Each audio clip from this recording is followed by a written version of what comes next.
professional advice with a personal touch, consult Fuller Landau, Chartered Accountants and Business Advisors. Click on flmontreal.com. 7:08 on CJD. Welcome to today's Entrepreneur, presented by Fuller Landau, a program about the entrepreneurial spirit that drives Quebec business. My name is Dan Delmar, along with Josh Miller of Fuller Landau. It's mid-tax season, Josh. How are you, my friend? April 23rd, 1 week left to go. An accountant in tax season. I'm fantastic. Almost there, buddy. Almost there. Our guest this evening, Philippe Lamar. Philippe is the owner of the creative agency Toxa and Urbania, a magazine which they put out. Philippe, welcome to CJD. Hi, Dan. Hi, Josh. So should we start as we usually do by just maybe going through a bit of what these two outfits do? That's a great idea, and certainly, you know, and every week we have some great entrepreneurs and great stories. This is something that Philippe started. There's a little bit of everything in this story, from the creative to the messy to the partner to the differentiation of themselves to the different types of products. There's so much that's going on here, so let's jump right into it. Male nudity too, apparently, and a little bit of frontal. No. We'll get to that later. We'll get to that. You'll see that later. So again, welcome, Philippe, and perhaps you can give the listeners and us a little bit of background or a little bit of what is Toxa today. Today, Toxa, as Dan said, we have three areas of expertise. One of them is creative services for companies. The second one is production house for video and interactive projects, and the third one is a media company with Urbania the magazine and some other brands coming out in the next weeks and months. Now, there's different types of products and services, but it didn't all start there. Where did Toxa begin, or where did your idea and your experience come from? I studied graphic design in university. I went to UQAM and then went to the University of Connecticut in the States, and then to Emily Carr in Vancouver. So I traveled a bit of everywhere. And then when I came back to Montreal to start working, I started off working in big ad agencies as a graphic designer.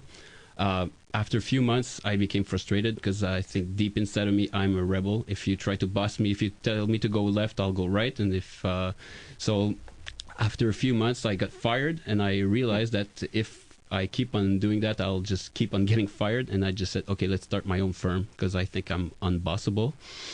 And so in 2000, a friend of mine was finishing school. I had been working for 6 months, I think. I had a few clients. I was working from home.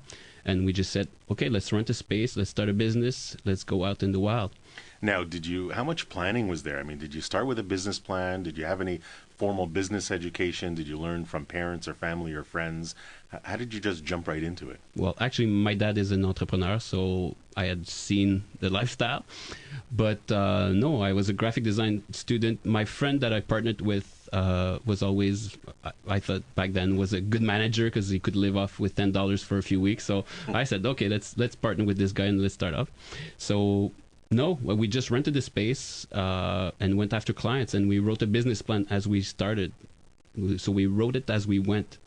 Now, the business plan, is that something you believe in? And as you've grown your business, and we've talked a little bit about business plans here on the program before, and everybody to varying degrees has used it or developed it or not used it, but everybody has certainly attached a level of importance. So how has it become important to you? Or hates them and loves them too. Well, a business plan to me is a way to really focus on your vision. But you need to start off with the vision. It will never replace a vision. My vision was to really start a creative studio that I was proud of, that was producing projects that I'm proud of. But then you have to see what areas of business you want to go after. And a business plan really forces you to really think that out. And it forces you also to project yourself in the future to see if how far you can go with that idea. But I don't think a business plan is really necessary because Urbania magazine started off as an idea, as a project that I wanted to do with friends, and we never wrote a business plan for it, and it's been going on for 9 years. So I mean, it's not necessary. It's just, but now after 9 years, I'll write a business plan for the next 10 years because I need to step down and just think about it. But I don't think it's a necessity in the creative business. How did you started a business? What was your first service or product that you offered, and how did you get it out there to people? The first, I was doing logos for schools, brochures for drain companies, but the businesses we were going after were just the ones that were willing to give us business, really. But those were the first 2 years. We just paying rent and having a beer at the end of the day in my own office was an achievement. It's just after that the third year that we figured, okay, we're giving our talent to businesses. Let's do something of our own, and we created a magazine called Urbania, and we just went with that.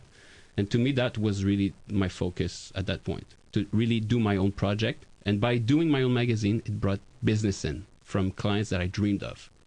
Had you ever done any magazine or publishing before? I had done like student stuff, tiny fanzines, nothing serious, but no. What the hell? I just said, let's do it. Let's get some writers around. I know how to do graphic design. My partner, kind of knew how to sell ads. We just started off that way. We just said, okay, let's sit around the table and come up with a concept. And, and so many entrepreneurs have this passion, it's in our heart. Okay, I got to do this. This is what I want to achieve. I have the background, in this case, graphic design. And how can I get my product out there? How can I get my name out there? How can I get what I love out there? Yet there's still a lot of intricacies and a lot of individual thoughts and areas that still need addressing. Who do I get to publish? How do I distribute it? And all these things are kind of, the passion came first and then it came afterwards. And I think we'll find as we come back shortly, right after the break, is where the entrepreneur starts with his love and his passion and says, wait a second, now I got to turn this into reality. Now I got to see how in the world am I going to get this product out there. And Philippe seems to be at least giving away a bit of his creativity with that magazine, and how that perhaps has helped his business. We'll get to that question in a second. Inspiring stories from outstanding business people. Welcome back to today's Entrepreneur. My name is Dan Delmar, along with Josh Miller of Fuller Landau, and our guest this evening, Philippe Lemar, owner of the creative agency Toxa and the magazine Urbania. And we're talking about using Urbania, the magazine, to sort of showcase your work. Was that your logic going in, Philippe, that you wanted to sort of have this avenue to give away a bit of your talent in order to bring in business for Toxa? At first, the idea was really to have fun, to just gather friends around a project that we loved. But after a few issues, we came up with really crazy ideas, and I think that attracted clients that were not necessarily attracted to us at first. So it became a showcase of what we can do when we have total freedom, and I think that's what makes Toxa today. Like, now, how did you learn about the distribution of a magazine? Oh, okay, that was when we thought about the idea of having a magazine. That's like kind of the last thing we thought about. How are we gonna get out there in the stores? So we looked at all the distributors in Quebec, and there's 3, Benjamin, Dynamique, and LMPI, la Maison de la Presse Internationale. And we just said, okay, let's see which one fits the best with the product. And it was LMPI. So we phoned them, said, we got this great concept, guys. And we went over there, showed them a mock-up of the magazine, and they said, well, it has potential, and we'll take you on board. And since then, it's been 9 years that we've been with them, and now we're probably one of the best-selling Quebec magazine at the LMPI today. So they treat us right now. Now, pricing, that's got to be a concept that's not so easy to grasp onto when you're first trying to get your product out there. How did you figure out what pricing to start at or end at, for that matter? Pricing. We as I said, for Urbania, we didn't have a business plan, so we just came up like, okay, $4.95. That sounds just about right. But then if you calculate all the cost of producing a magazine, because I never calculate my own time, but I should. But at first, just to show you how totally creatively driven this project was, when we first came up with the first issue of the magazine, we were selling subscriptions for $15 a year. But every issue cost, let's say, $1.50 to print. And then we printed really great looking envelopes, vinyl envelopes for subscribers. Sorry. So the unit price came up to about $4 a piece. Times 4, that's $16, and we're selling subscription for $15. Like, how stupid is that? But it took us a year to adjust the price and stop printing vinyl envelopes and print regular envelopes. But it's really, magazines are also something that you pick up at the store. So there's a psychological factor to it. So it needs to be not less than $10, I think, for a magazine. That's a psychological. It's a barrier. Yeah, it's a barrier. And in terms of pricing, switching over to the agency now, Toxa, as a creative person, how do you tell clients, how do you charge for creativity, I guess? Because it must be hard to quantify your work sometimes. For many years, we've been undercharging our work just because we were having so much fun on projects, and and we really never realized like the importance of really pricing yourself right. That because every time a client comes to you and pays less than he should, the respect is not there. The minute you realize how much you're worth, and to me, I needed somebody else than myself to negotiate that, because I'm a sucker for creativity. Every project that has creative potential, I jump in and do not care about money. So that's why I hired the general manager that takes care of those things. But I think it builds respect. You need to price yourself right, but it needs to come from an outside person, from my part, because it's something that you need to cost your overhead, to see everything that the company needs to be healthy, and you were working with a partner. Were you guys on the same page with one another when it came to these types of ideas and thoughts? At first, yes. For the my partner back then, when I started, was a really good friend of mine.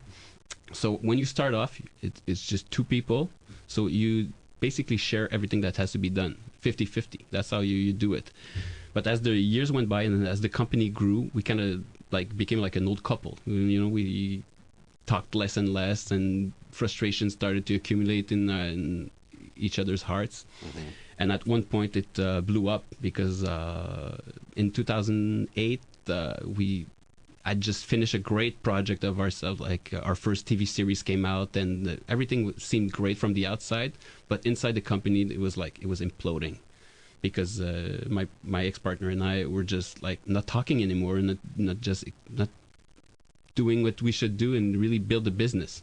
It sounds like it's an interesting story that we're going to delve into a little bit more. Partners that start off together, great ideas, great synergies that, like a marriage, sometimes drift apart or sometimes don't share the same vision. And we'll come back with more in a moment. We'll talk about partners. It's Today's Entrepreneur on News Talk Radio, CJ 8800.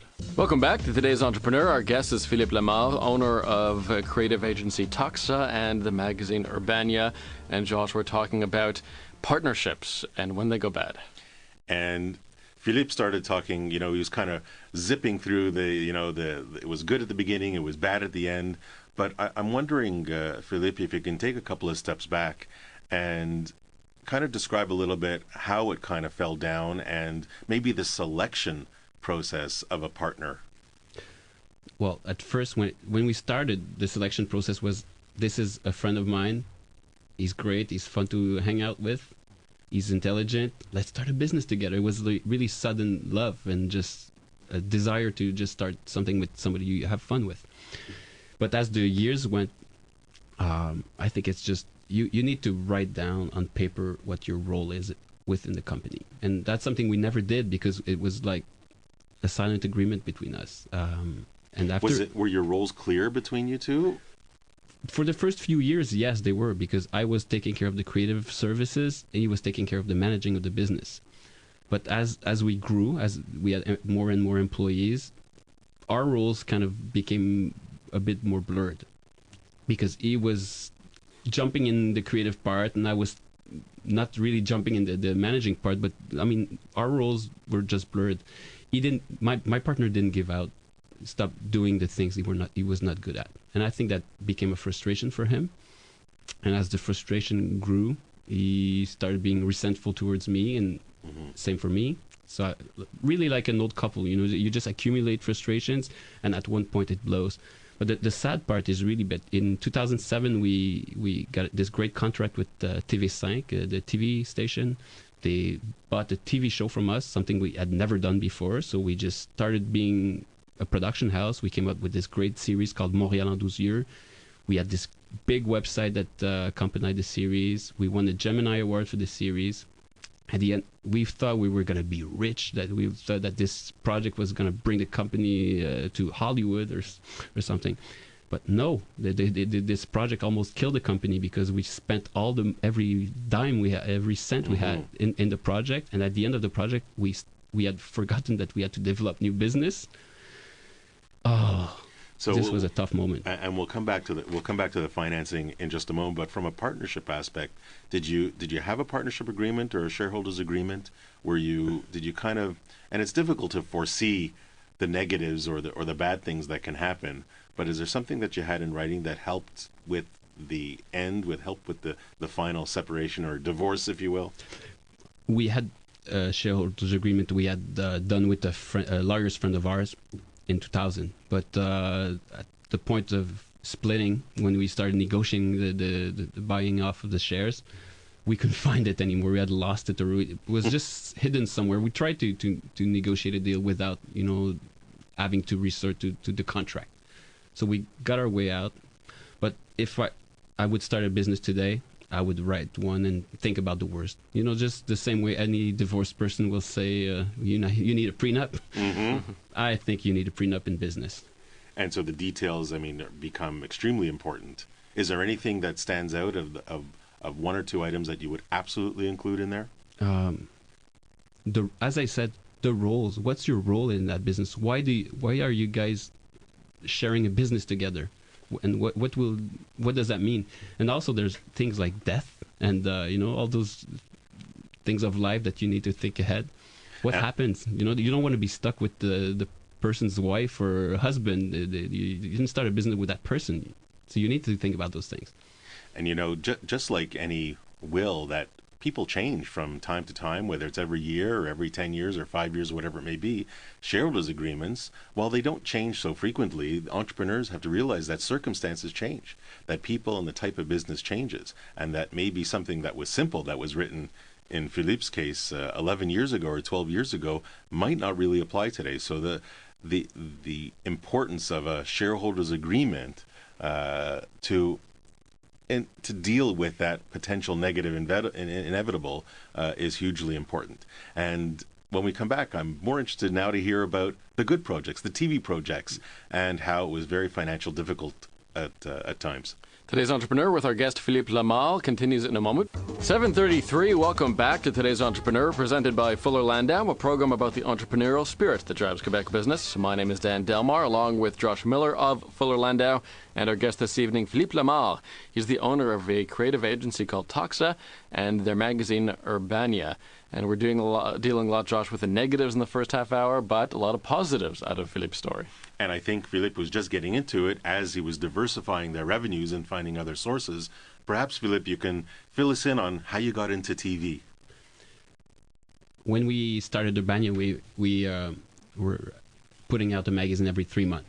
And for every magazine, we came up with a microsite, a website for the magazine where we put like a video and things like that, or video game.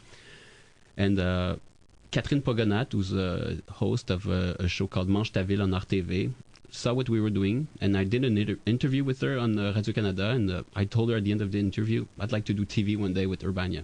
And then she phoned me 2 weeks later, said, do you want to jump in? I'm putting out a new show on RTV in a few months. You want to jump in? Okay. I said, yes, of course. And I had not knowing a thing about TV at the time. No clue. So I gathered a bunch of talented people, and I created a production cell within Toxa, and we started doing 1-minute documentary and motion design films that had like critical successes, if I should say.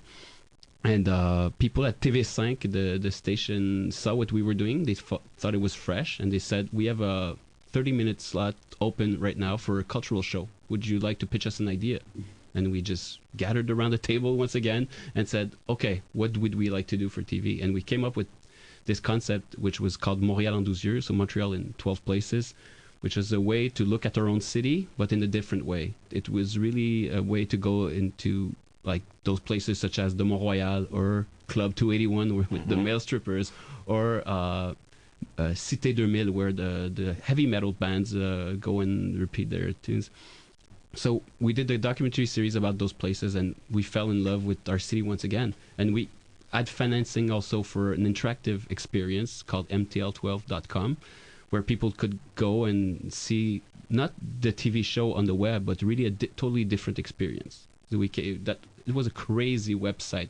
We almost had as much money for the website as we had for the TV show. So for us, all of a sudden, we had almost $1 million to play with, to have fun with.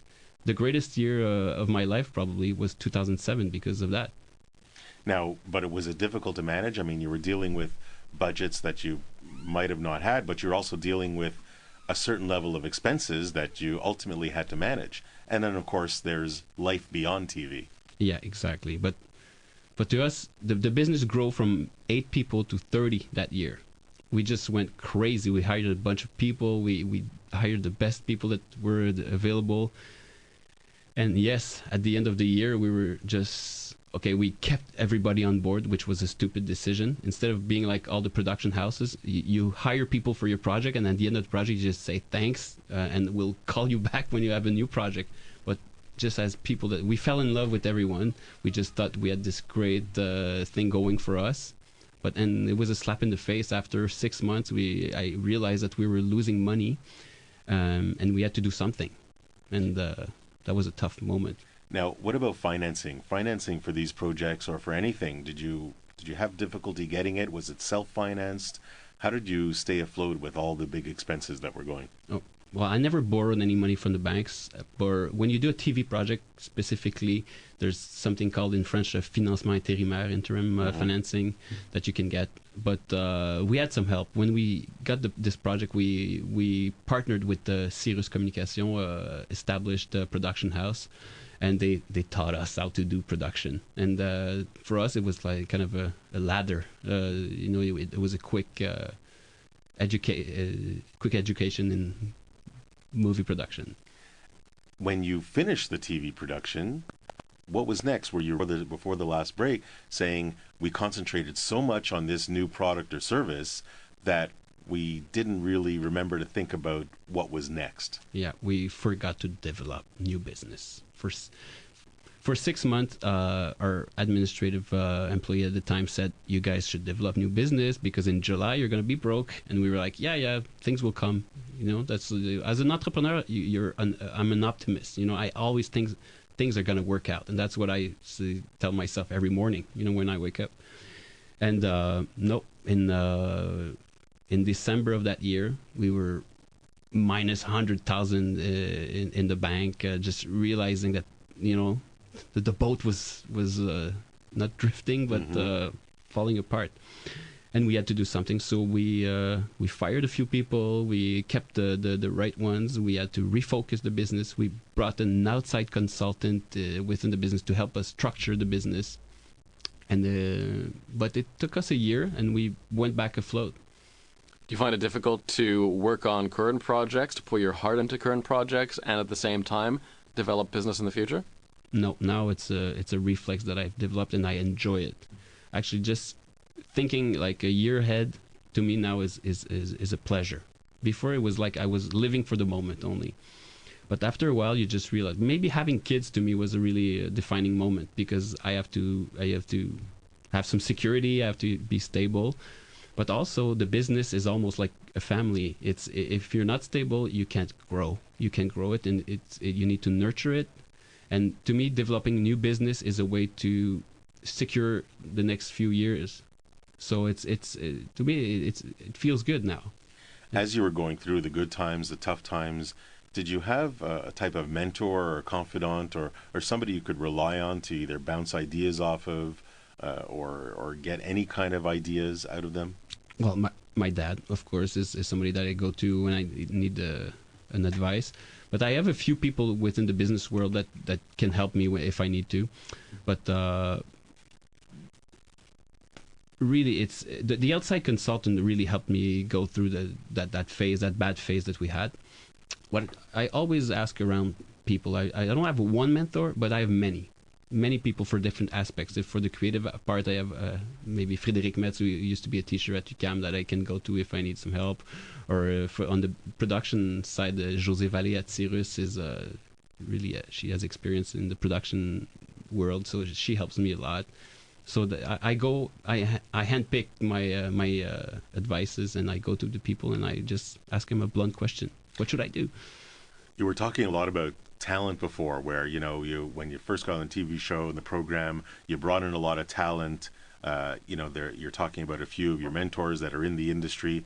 Is it hard to find good talent in your business? Yes. Is it hard to keep them? Yes. What do you do to get or keep that talent? I think what attracts talent is the projects that we do. It's really talented creative types are attracted to agencies or companies that showcase the best work. And I think that's something that I think we've been successful at, producing nice projects. But I think to keep them, you need to keep them motivated to always have a new project coming up, to always have something to aspire to. And I think that's the toughest part, to really keep people motivated all the time. Is the work environment or your management philosophy, does that help keep them involved and keep them in tune and keep them wanting to come back every day as well? Yes, I think that helps. The way our business is structured is it's an open space. There's no hierarchy whatsoever. I mean, there's a boss obviously and a general manager and everything, but I'm not there to tell people what to do. The people who are there are talented, and they have the answers within them. I'm just there to guide them. So I think that to me, that's my managing philosophy, is to really to nurture people in a non-directive way. Do you make decisions in a democratic fashion? Do you consult everyone and the majority wins? Sometimes, but it's not that easy. No, we're not that democratic. I think it's something I let people take decisions, but then at the end, I'm the one who says yes or no.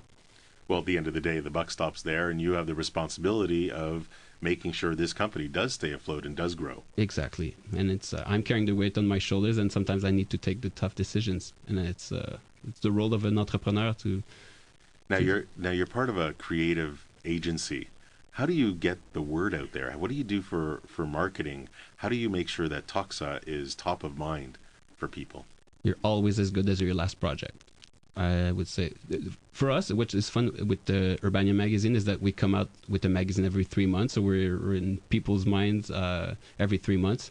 So it forces us to really be creative all year long. But also every project that we do needs to be award-winning material, because I'd say I'm not that big of a fan of award shows and all that kind of stuff. But for clients, it's something that's reassuring. If that company wins an award, they must be doing something good.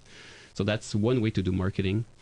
But we don't buy ads in magazines, or we just do our work, do it well, and get it out there. Using social media, using your own website. Yes, that's of course Twitter and Facebook and LinkedIn and all that stuff is really to promote the company and promote our projects and our clients. Using it, is it a strategic thought? Use it in internal people, or is it kind of more haphazard?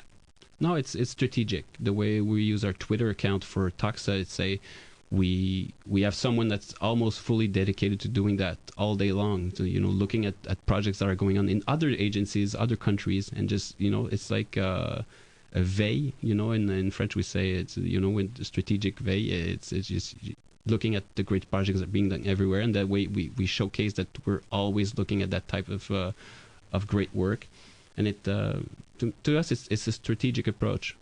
Philippe Lamar, he's the owner of Toxa, a creative agency. And speaking of social media, we're going to bring in Stephanie Darwish from Fuller Landau, who does the communications at your place, Fuller Landau, Josh. And we're going to talk about sort of using social media in your business, and also separating the personal and the professional, what can be icky sometimes. Welcome back to today's Entrepreneur, inspiring stories from outstanding business people. Dan Delmar, along with Fuller Landau's Josh Miller, and our guests this evening, Philippe Lamar. He's the owner of Toxa, a creative agency, and we bring into the conversation Stephanie Darwish, who does communications at Fuller Landau. And we're talking social media, Josh, and whether or not it's a good idea to put a bit of yourself in your business Twitter or your business Facebook accounts. I think entrepreneurs face this often. Are you promoting yourself? Are you separate from your business? Is the individual separate from your business? Are your employees Are they employees, separate individuals, or are they associated with the business? And Stephanie, I'd love to get your take on this and the online representation, whether it's social media or whatever. What are your thoughts? Well, I think it depends, to be totally diplomatic, and it depends on the person and I guess their role in the industry.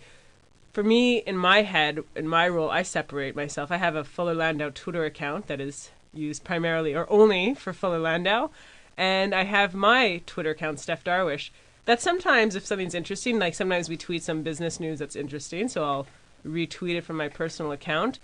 But I see myself as two different entities. Whereas I think in our firm, for instance, as an example, we're selling a professional service. So I would encourage maybe the accountants in our firm to be branded with their Twitter account as a person and the Fuller Landau, because they're selling themselves.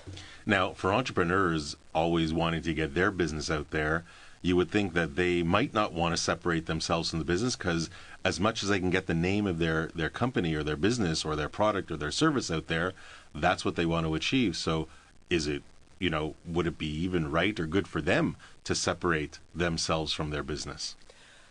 I think, and based on what I've learned in the show a lot, is that entrepreneurs live their business 24 hours a day, 7 days a week. So for them, their business is their brand, and their brand is themselves as well. So they're not, to talk about me again, I love a lot of hockey. I really love hockey. So if I were to combine Steph Darwish and Fuller Landau, it would be strange because it would be talking about hockey all the time, but I'm supposed to be representing accounting. Are you saying accountants don't like hockey? No, I'm not. I would never say that. Okay. I work with too many hockey fans. But Philip, who owns and runs Toxa, probably talks about Toxa a lot online, and probably creative projects online and television online and graphic design online. So he would want to maybe combine it all. Well, let's ask him. Philip, how do you run your social media, and do you put yourself into your Twitter and Facebook? Well, personally, I use the social media to push out Toxa projects and Urbania projects. That's how I use it. I don't put personal pictures in my Facebook account. I just don't want to, because I'm friends with too many people I don't know that well, and I prefer to just keep it professional. But I have a situation at work that's kind of awkward, because we have a Toxa account, which is more creative agency driven, and we have an Urbania account, which is more it's a media account. And the tone of voice we use in the Urbania account is totally different from the Toxa one. And sometimes I publish something on the Urbania account that should have been published on the Toxa, and it drives me crazy. So it's hard even to manage just professional accounts. So I can imagine that for people that need to separate the personal and the professional, it's even worse. You have to be schizophrenic, I would say. I do it all the time too, actually, by mistake. I often publish Fuller Landau news on my Steph Darwish account, which isn't negative. I mean, it's information about taxes and whatnot. Everybody could use it. The other way around would be a lot more awkward. So if you don't have, Stephanie, a person attached to your Twitter account and it's a company account, should the tone be more neutral, more institutional? I believe that it should always have a little bit of personality. I love Twitter accounts with personality. And I had this article I read on Mashable about DKNY's PR person. She started a Twitter account thinking it would be for the company called DKNY PR Girl or something to that effect. And as she was doing it, there was so much personality behind it that it became really popular. So it was her personality, but not her name. And that's what attracted people, was the personality behind it. And I think part of that is when you have a lot of followers and you're working for a company, well, are those clients and contacts property of the company, property of the entrepreneur, or not? And when we come back after the break, I think we'll have a little discussion about that. Today's Entrepreneur on News Talk Radio, CJAD 800. Remaining moments with our guest, Philippe Lamar, owner of Toxa, creative agency, and Stephanie Darwish, head of communications at Fuller Landau. And we're talking about social media, Josh, and when to separate personal and business. And one thing before the break was, the employees that create all their followers and they don't separate themselves from the business, well then, are those followers the property of, and I know this is more of a legal question, but just kind of talking out loud, if the employee leaves, is the company like this DKNY, are they going to want those followers? And that's a really good point. And she actually mentions in the article she is under no illusions that her 300,000 plus followers are not her followers. Yes, it's her voice and her personality, but they're DKNY. And another point in this article was there's a young man who was a blogger for a company, and his Twitter account was kind of personal business, and he had maybe 500,000-600,000 followers. But then he left the company and was at a new company, and the original company asked him, well, those are our followers. They're following you because of the information you provide based on our information. So they sued him, and they want their money because Twitter followers have value. No question about it. And then there's the thought of, well, for the employees that are getting followed or that do have their Facebook accounts, Twitter accounts, should the employer even monitor such things of what they write? Like, if you use your Twitter Fuller account to send information, should we be monitoring because you're representing Not that me. company? I'm very cautious and very safe. Philippe, do you, I don't know how loose you are or what kind of rules or policies you have within, but are you concerned that any of your people send something out under a Toxa name that maybe you wouldn't want them to send? Well, they don't have Toxa accounts or they don't brand themselves, but it's something that you care about because it's the image of the company. It's a side effect in a way.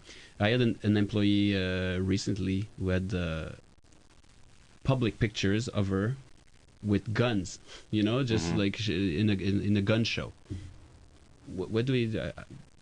I didn't tell her anything, but I don't think it's appropriate, and she's gone now. It's a very kidding. touchy Just area. kidding. There's no doubt it's a very touchy area and tough to manage, but an interesting discussion. Yes. So Philippe, as we hit the remaining moments of the show, I would turn to you and say, what piece of advice or two would you have for today's entrepreneur? From my point of view, well, the main mistake I've done throughout the years was to always want to partner with good friends of mine, and I think that's unless you really put things down on paper and you're really focused on what the partnership is about. Starting with friends and becoming a partner is a big move. So think about it. But it's tempting because you have fun being with your friends, but managing a business is different. But the one thing I've learned along the years, and that's something that I now apply all the time, is really to surround yourself with people that are more talented than you are in what they do. I'm not good at managing money. I hired a really good general manager who's good at it. I'm not good at human resources. I have someone who's taking care of that, who's much better than I am. At every place in the company, find people that are better than you at what they do. Thank you very much, Philippe. Dan, the couple of takeaways, and I'll focus more on one. Certainly, one is shareholders agreement. If you're in with a partner, don't take light of it. Don't take light of the situation. Make sure it's the real document, and make sure that it evolves with the business in time. But more importantly, the bigger takeaway from Philippe and the discussion is more about never forgetting what's ahead. Don't get lost in today because there is a tomorrow. And if you do get lost in today, even though it may be the most fantastic project, if you get lost in today and don't think ahead about tomorrow, that entrepreneur might not have a tomorrow. So never forget about today with some great stuff. Philippe Lamar, owner of Toxa, thanks very much for coming in tonight, Philippe. Thank you for having me. And Stephanie Darwish from Fuller Landau, thanks for the social media lesson. Thank you. And Josh, we're off next week because it's tax time. April 30th, everybody should get their taxes in by then. I got to get on that. We'll see you in 2 weeks, Josh. Yes. This is News Talk Radio, CJAD 800.